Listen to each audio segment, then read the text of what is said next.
do work because, like, for example, in a relationship, I've said to women before, yeah, I'll change or whatever. Just you say what you have to say to keep your foot in the door. But I had no intention. Like, I didn't know how the fuck to change. It's like, what am I going to... All right, yeah, I'll be better, whatever. But you actually have to research how to become the person that they're requesting of you. And until you really want to be that person, nothing's going to change. Right, yeah. So, do you think that what you're describing, Little Miss Chris, do you think that she's describing emotional intelligence, or would that just be insecurity? On his part? Yeah. Or is there immaturity? It sounds like immaturity. Yeah. You think? Yeah. I think so. I think as we get older and go through different experiences, if we actually take the time to sit and think about what we've gone through and how we can do things differently next time, then that's when the maturity comes. Right. Right. But if we just keep getting into relationship after relationship after relationship, doing the same thing over and over again, you're just going to end up with the same thing. What do they call that? Insanity. Yeah, same thing over and over and expecting a different result. Yeah. And just to go along with the jumping from relationship to relationship thing, I've always found that sort of curious because, like, I feel like people go into relationships expecting the wrong things. Like, if I saw this talk, I don't know who the gentleman was that was speaking, but he was talking about both parties in a relationship, a guy and a girl, and, like, what your expectations should be going into a relationship. And it seems to me that these people, like serial monogamists, who go from relationship to relationship, they're looking for something for themselves. Right? They're uncomfortable being single because they're looking to gain something from another person. Right. I'm going to be in a relationship now after I've been single for 2 months because I need to be in a relationship for the security or the emotional companionship. Just to have someone there. Right. And his point was that your attitude going into a relationship should not be, what can I get from this? It should be, what am I prepared to give? Right. Both parties should have that attitude so that, as a guy, you're going into a relationship thinking like, okay, what can I give to this woman? Right. Physically, emotionally, support-wise. And it shouldn't be like, oh, what can I get from her? Which is what I think a lot of guys, younger guys too, go into relationships for. Yeah, but I think that goes both ways now because when I talk to a lot of guys in university, and this comes out in, let's face it, it's going to come out in the sexual act itself as well. But women are saying more frequently, like, get me off, or guys are feeling like they have performance anxiety, like they have to perform. Where it's not about so much giving to the other person as it is about getting now. I mean, people aren't as concerned with making the other person feel good as they are about just getting something out of it. So I think that goes sort of hand in hand. And how do you approach relationships? How do you approach sex? How do you approach anything with whatever gender you're attracted to? Right. You should approach it as a way of, what can I give to this person? How can I... Yeah, I agree with you, and you should want to be an asset to that person's life rather than to be a liability. I'm reading this book, Love, Sex, and Dating. I see that. Yes. You have it here. This book. Are you getting paid by this advertising? I am not. Okay. I really should have. Who's this guy? Andy Stanley. You'll be getting a tweet from us, buddy. He's a pastor out in Atlanta. Okay, so he wrote this book, and there's this story in there about, so it's Christian based. Okay, just to put that out there. So is the 5 love languages, if I remember correctly. Yeah. The Gary Chapman, I think. Yeah. So he was a pastor too, I think. I'm not sure. I think he was. Anyways, continue. So there's a story in here, and it talks about how there was a girl that he was counseling. And the girl said to him,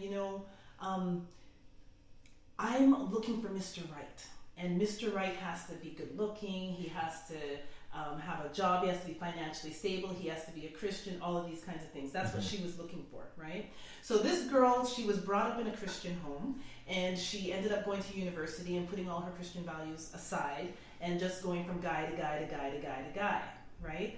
And then one day she met Mr. Right. And she's like, oh my gosh, I've met him. Oh my gosh, I'm so excited. And she went home for the weekend and was telling her mom about her encounter with this guy.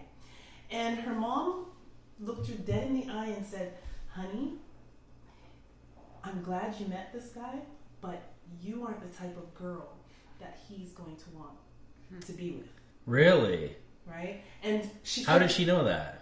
Because of the way she was acting, her choices that she was making. This guy had very strong Christian values and all of these kinds of things.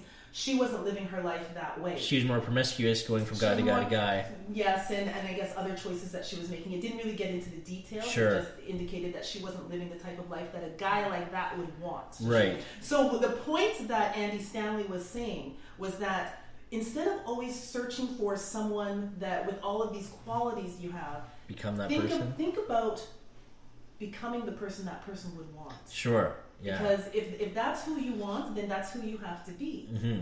Right? And so work on yourself, essentially, is what he's saying. And when you work on yourself, then you're going to attract what I agree. 100%. I think that's... I couldn't agree more. I think you hit the nail sort of bang on the head there. I think that instead of trying to search for this ideal person, all you do is put time into yourself and just attract that person. And prepare yourself. Prepare for it. Prepare yourself. Be like patient. anything else. Yeah. Like if you want to be a track star, you got to prepare until you can get to that race. Right. Right? Not me, though. In life. I'm just brilliant. Superman doesn't prepare for shit. In anything in life, when you want to be prepared for when that opportunity comes. Right. Prepare yourself. Good. So would you say you're preparing yourself for Mr. Right? I am preparing I think you're doing a pretty good job of it. Thank you. You're welcome. So, just to get back to something that you said here, because I've always been curious about this. Wow, I can't even move on this chair. That microphone's making it sound like I'm farting over here. So, women, I've never done this before. I should probably do this, but I've been told that, like, all these stories about if you don't know what you want, then you're not... It's almost as though as soon as you're clear on what you want, if you write it down, it will more than likely come to you. Mm-hmm. All these women seem to go, and men too, myself included, seem to know what they don't want, but don't know what they want. Do you help people figure out? Yes. And do you think writing it down is a good idea? It is a good idea. The thing is, if you focus on what you don't want, then that's what you're going to keep attracting. Right. You notice that? Like, yeah. When you say, I don't want this, I don't want that, then those people just keep coming. Sure. Because that's what you're focusing on. Yeah. But if you focus on what you want, yeah, then that is what you're going to attract. Okay. Because I think the universe and our brains are like amazing things, right? And so when what we put into it is what's going to come out of it. Yeah. Right? Our subconscious is totally guiding our consciousness. Mm-hmm. Right? And we don't even realize it. That's true. Well, a lot of the behaviors that we still do were programmed as we were kids, and our subconscious uses that as a way for us to still kind of survive in the world when we don't need any of that anymore. Mm-hmm. And that's why it's so hard to break bad habits, because we're so conditioned to a certain behavior, right? And we're constantly doing that behavior because that's what we know. So it's kind of like it might be negative, but I know what that negative is going to bring. Sure. I don't know over here what a positive behavior is going to do, so I'm not going to do that because I'm scared of that. I don't know it. So do you think that there's a lot of people that are fearful of the uncertain? Of the unknown. Of the unknown. Of the unknown. People are scared of the unknown. They'd rather go with what they know than what they don't know. Could that be a reason why... I'll get to you in a sec, buddy. Could that be a reason why people maybe are staying in shitty relationships because at least they know it as opposed to what they don't know? Yeah. Okay, go ahead, Minnie Chase. So you were talking about the unknown a couple seconds ago, and then you've just been talking about the lists, right? Yeah. Writing down what you want in a partner. And you were saying that was a good thing, right? So do you think that there's any negative... I don't know, do you think it can be a negative to write down? Like to have a very defined list of qualities that you want in a person? And the reason I ask is just because I feel like a lot of times women run down this mental checklist of the things that they want in a guy. And I'll see like girlfriends that I have, they'll do it. And I'll just kind of like, it makes me think like, it's almost like you're so focused on what you want that you're just, there's all these other opportunities in other guys, right, who have personalities who you're just not familiar with because you have your own set of experiences. And I almost feel like writing things down and being that strict about them almost puts you at a disadvantage because whether you know it or not, you just cut yourself off from all these other people. Well, maybe it's a superficial list as well. I mean, when you're saying... If someone's writing down like, oh, he has to be drop dead gorgeous or she has to be drop dead gorgeous... you're not really looking for a long-term partner because anyone that has any fucking sophistication level whatsoever knows that We are going to change. Our looks are not going to last forever. Right. So the most important thing is to find someone who's, and I think that comes with maturity too. But I would say that a lot of the women at your age, no offense, are probably focused on the wrong things. No, for sure. Absolutely. I agree. I guess I was just thinking, like, I see women who, like, have that checklist, and sometimes it's superficial, sometimes it's not. Right. And, a guy will meet, I don't know, like 8 out of the 10 requirements and fall short on 2, and it's like, he's gone, right? And it's like, well... You think there should be a little more compromise in the list? Like, you're not going to find a perfect person. You're not going to find a perfect guy. You're not going to find a perfect girl. Like, so why look for a 10 out of 10 checklist? And I feel that's what a lot of guys and girls do. And then they just start eliminating people.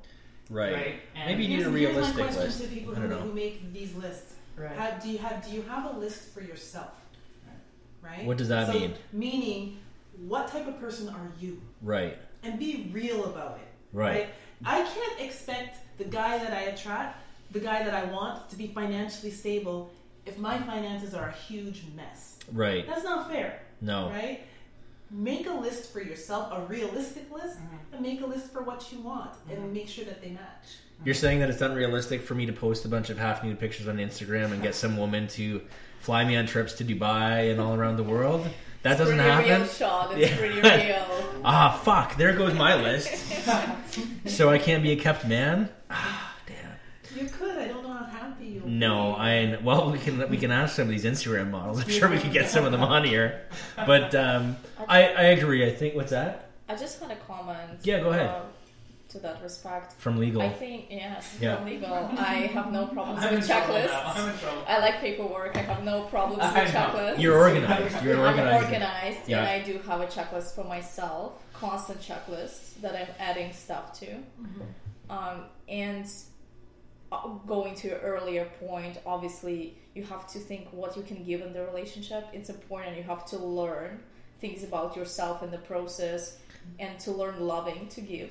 Yeah. But at the same time, there is nothing wrong of wanting to get certain things out of a relationship. Yeah. There are certain things that I'm looking in a partner. Yeah. Where if those things are not there, I will never settle. Right. I don't think we want anyone to ever settle. Exactly. But I'm just saying that if you have an understanding the partner you want, and maybe you're still not there, as you're saying. Right. Obviously, you have to realize that. But then instead of lowering your standards, you have to go up in your standards to yourself to match that, as you're saying, right? But not just, I'm financially unstable now, so now I'm just going to post, that I'm looking for a financially unstable guy. No. To join my family. But no, I'm talking obviously about the extreme here, but I'm just saying that having an understanding of, what exactly I want in a person, that's really good, I think. Yeah. And having an understanding of what you don't want either, it's a good start to get to knowing what you want. If I know what I don't want, people come my way anytime, but if I know that that's what I don't want, it's not that I'm attracting that, I'm just going to say bye to a person right away, recognizing that. Yeah, fair enough. I think a lot of the reason why relationships aren't working is because we do settle, right? Absolutely. I just don't want to be by myself. He doesn't have everything on my list, and okay, I'll just, it's okay. I can help him. I can fix him. Or I can do it. And, you know what I mean? Yeah. Drives me nuts. And that's the problem. Yeah. Because there's this thing that I saw on Facebook one time. It said, when somebody shows you who they are, believe them. Believe them. I saw that. I love that one. Yeah. When someone shows you who they are, believe them. Yeah. Whether it's positive or negative. Yeah. It's true. No, I agree 100%. I think that I couldn't agree more. I think that there's so many people out there that settle now because of this fear of being alone. And you're a prime example of someone who's like got a lot of you have kids with different fathers, and you're still okay being strong because you know that's not for you. You don't know what's out there for you, but you're not afraid to go after whatever it is. You're a fucking inspiration. Thank you. You're welcome. Because I think that there's a lot of people that would feel much safer staying into that, just whether they realize it or not, an unhealthy relationship. And we didn't go to the red flags, so let's let's talk about some red flags about unhealthy relationships. Like what, besides, I mean, I know you said whether you're feeling worse about yourself than feeling better. Is there anything else that's going to say